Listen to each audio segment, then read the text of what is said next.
Hi friends, வணக்கம். எல்லோரும் எப்படி இருக்கீங்க? நல்லா இருக்கீங்களா? சாப்பிட்டீங்களாப்பா? நாங்கள் இனிமேல் தான் சாப்பிட போகிறோம். காலையில் நீங்கள் என்ன டிஃபன் பண்ணீங்க, சாப்பிட்டீங்க அப்படின்றத கமெண்ட் பாக்ஸில் கமெண்ட் பண்ணுங்கள்.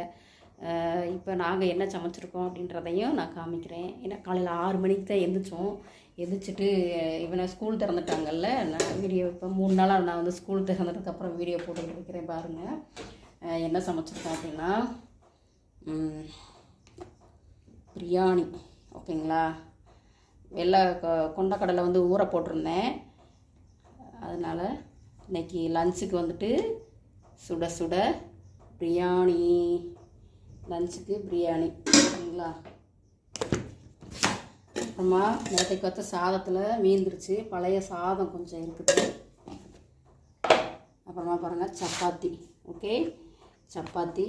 இதுக்கு வந்துட்டு பிரியாணிக்கும் சப்பாத்திக்கும் 2 in 1 வந்துட்டு பாதி கொண்டக்கடலை வந்துட்டு பிரியாணி பண்ணியாச்சு, பாதி கொண்டக்கடலை வந்துட்டு கிரேவி பண்ணியாச்சு. ஓகேங்களா? கிரேவி பாருங்கள். சப்பாத்திக்கும் பிரியாணிக்கும் ரெண்டுக்கும் காம்பினேஷனாக கொஞ்சமாக வந்துட்டு கிரேவி பண்ணியாச்சு.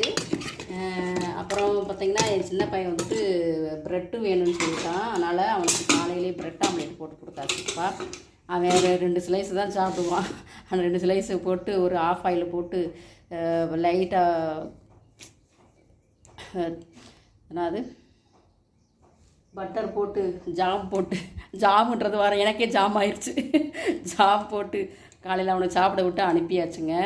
அதுக்கப்புறம் லஞ்சுக்கு வந்து என்னம்மான்னு கேட்டான். ஆனால் கொண்டக்கடலை பிரியாணி வச்சுருக்கேன்டா சாப்பிடு அப்படின்னு. பொதுவாகவே இப்போ பிள்ளைங்களுக்கு வந்துட்டு பிரியாணி அப்படின்னு சும்மா வாடகை காமிச்சா போதும் சாப்பிட்றாங்க போல இருக்குது. வேறு என்ன குழம்பு வச்சாலும் சரி, காய் வச்சாலும் சரி, அப்படி நம்ம என்ன மாதிரி பிள்ளைங்களுக்கு கொடுக்கணும் அப்படின்னு நினச்சி கொடுக்குறதெல்லாம் அவங்க சாப்பிட மாட்டேங்கிறாங்க. சரிங்களா? ஒரு சில நேரங்கள் அவங்களுக்கு பிடிச்ச மாதிரினா என்ன மேகி கேட்குறாங்க. டெய்லி நம்ம மேகி கொடுக்க முடியாது, அது உடம்புக்கு கெடுதல் இல்லைங்களா? அப்புறமா பாஸ்தா வேணும்னு கேட்பாங்க. பாஸ்தா வந்துட்டு அந்த மசாலா போட்டு கொஞ்சம் தூக்கலாம் அந்த மாதிரி சாப்பிட்ணுன்னு சொல்லுவாங்க. ஆனால் எங்கள் வீட்டில் அலோவ் பண்ண மாட்டார். பாஸ்தாவும் சரி மேகியும் சரி எங்கள் வீட்டில் நாட் அலவுடு.